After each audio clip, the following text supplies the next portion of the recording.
हाँ, तो फिर से आपका स्वागत है इस वीडियो में। और हम लोग यही सीख रहे थे, जैसे कि यहाँ पे आप लोगों को मैं बता रहा था कि आपको हर एक महीना में 3 रिटर्न भरना है। कितना भरना है? 3। और हमको 12 महीना में भरना है, तो 12 गुणे 3 यानी कि 36 हो गया, यानी कि 36। और एक बच गया आपका सालाना रिटर्न, तो हो गया 37। जबकि यहाँ पे आपको 4 बार भरना है, यानी कि हर एक, तो यानी कि 4 मतलब 4 वन जा मतलब 4 वन जा 4 हो गया। और एक आपको एक्स्ट्रा ऐसे, यानी कि साल में, यानी कि आपको टोटल रिटर्न कितना भरना है? 5। यानी कि यहाँ पे 5 रिटर्न भरना है और यहाँ पे 37 रिटर्न भरना है। लेकिन ये कौन सा डीलर है? नॉर्मल, इसी को बोलते हैं रेगुलर डीलर। क्या बोलते हैं? Regular dealer. रेगुलर डीलर आपका जो है, आपका टोटल साल में 37 रिटर्न भरता है, जबकि वहीं पे नॉर्मल जो आपका कंपोजिशन डीलर है वो 5 ही भरता है। लेकिन बहुत सारे फायदे हैं। अगर आप रेगुलर डीलर हैं तो आप दूसरे स्टेट में भी, यानी कि इंटर स्टेट सेल, यानी दूसरे राज्य में भी अपने सामान को बेच सकते हैं। किसी व्यापारी को, यानी बिजनेसमैन को या रिटेलर को, किसी को बेच सकते हैं अगर आप कौन है? रेगुलर डीलर है। जबकि वहीं यहाँ पे देखा जाए तो कंपोजिशन डीलर में ऐसी कोई व्यवस्था नहीं है, यानी कि आप दूसरे राज्य में सामान जीएसटी का बिल काट कर नहीं बेच सकते, क्योंकि यहाँ पे बिल में जीएसटी नाम का कोई व्यवस्था ही नहीं। यहाँ पे आपको जीएसटी वगैरह नहीं लेना है ना, सरकार को बस क्या देना है, यानी कि 0.5 से 2.5% तक सरकार को टैक्स देना है।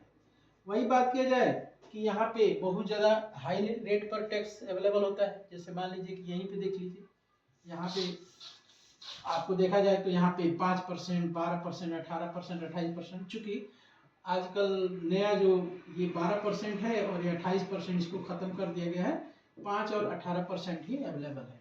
और अभी तो मार्च तक ये अप्लाई होगा, मार्च के बाद से नया रूल वगैरह आएगा, तो हम लोग देखेंगे उस समय। और यहाँ पे क्या है, आपको जैसे अभी बताया था मैं, 0.5 से इतना ही टोटल सेल्स का इतना देना है। यहाँ पे आप रेगुलर डीलर कब कंपल्सरी है बनना? जब आपका जो टोटल टर्नओवर है एक साल का, वो 1.5 करोड़ से क्या रहना चाहिए? ऊपर रहना चाहिए। 1.5 करोड़ या 1.5 करोड़ से ऊपर रहना चाहिए। जबकि यहाँ पे आपका जो टर्नओवर है 1.5 करोड़ तक रहना चाहिए। 1.5 करोड़ तक, यहाँ पे 1.5 करोड़ या उससे ऊपर, यानी 1.5 करोड़ से ऊपर यहाँ रहेंगे रेगुलर डीलर। अगर 1.5 करोड़ से आपका कम है तो आप किस में रहेंगे? कंपोजिशन डीलर में। ये हो गया आपका। वही चीज़ यहाँ पे देखिए लिखा भी हुआ है, यानी कि अगर what is difference between registered and unregistered dealer. देखिए 2 प्रकार के डीलर होते हैं जीएसटी में। एक होता है रजिस्टर्ड डीलर, एक होता है अनरजिस्टर्ड डीलर। रजिस्टर्ड और अनरजिस्टर्ड में कुछ कुछ हम लोग यहाँ पे देखेंगे। सबसे पहले अनरजिस्टर्ड के बारे में समझते हैं।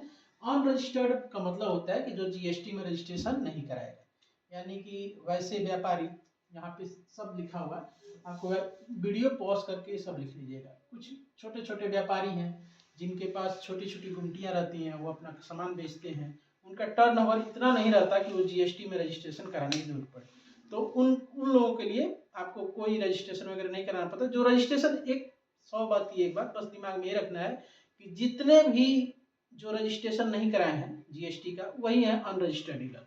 तो वही यहाँ पे लिखा हुआ देखिए कि जो अनरजिस्टर्ड कैटेगरी में आएगा उसका टर्नओवर कितना रहेगा? 40 लाख रुपया तक रहेगा। तो अनरजिस्टर्ड कैटेगरी में टर्नओवर, यानी कि एक साल में अगर जिसका टर्नओवर 40 लाख तक है तो वो अनरजिस्टर्ड, मतलब रजिस्ट्रेशन कराने की जरूरत नहीं है, न सरकार को कोई टैक्स देने की जरूरत है। बस खरीदेंगे उस समय टैक्स लगेगा, और जब बेचेंगे तो बस प्रॉफिट लेकर बेच देना है, सरकार को कोई टैक्स देने की जरूरत नहीं है। वही है। रजिस्टर्ड डीलर का बात करें तो रजिस्टर्ड डीलर कितने होते हैं? 2 प्रकार के होते हैं। जैसे अभी हम लोग कुछ देर पहले पढ़े थे नॉर्मल और कंपोजिशन, वही सेम है कंपोजिट डीलर। कंपोजिट डीलर में क्या है कि अगर आप इसमें रजिस्ट्रेशन कराते हैं तो सबसे पहला है कि 1.5 करोड़ तक का टर्नओवर होना चाहिए, यानी कि 1.5 करोड़ तक का टर्नओवर है तो आप कंपोजिशन वगैरह डीलर में जा सकते हैं। इसमें क्या होगा कि आपको क्या करना है कि जब सामान खरीदिएगा तो टैक्स देना है, और जब किसी कस्टमर को सामान बेचिएगा तो उससे कोई कस्टमर से टैक्स नहीं लेना है।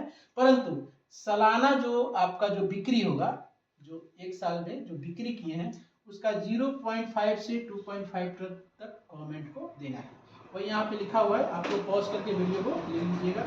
अगला है रेगुलर डीलर। रेगुलर डीलर का ये मतलब बहुत बड़ा कंडीशन होता है कि अगर आप 1.5 करोड़ से ऊपर का टर्नओवर है आपका, आपके बिजनेस का टर्नओवर यानी कि 1 साल का खरीद बिक्री करोड़ से ऊपर है, तब आप कंपल्सरी है कि रेगुलर डीलर में जाएंगे। लेकिन अगर इससे कम है तो आप जा भी सकते हैं, नहीं भी जा सकते, यानी कि आप रेगुलर डीलर में भी जा सकते हैं, कंपोजिशन में भी कोई मतलब फिक्स नहीं है। लेकिन अगर 1.5 करोड़ से ऊपर है टर्नओवर, देखिए यहाँ पे लिखा हुआ है, अगर 1.5 करोड़ से ऊपर है तो आपको क्या करना है, रेगुलर डीलर में जाना ही जाना है। यही सब आप पॉज करके लिख लीजिएगा। और इसमें एक सबसे बड़ा बात होता है कि जितने परसेंट से आप सामान को खरीदेंगे, जैसे मान लीजिए कोई हम सामान खरीदे 100 रुपया, 5% उस पर टैक्स लगा, तो हम बेचेंगे भी तो 5% ही टैक्स लेना है, यानी कि कस्टमर से टैक्स लेना है। और रेगुलर डीलर में सबसे खास बात क्या होता है कि आप किसी को भी जीएसटी से संबंधित बिल भी दे सकते हैं। तो ये बहुत बड़ी बात है, दूसरे राज्य में सामान को बेच सकते हैं, ये आपका। और एक मिनट दीजिए, थोड़ा सा और आप लोगों को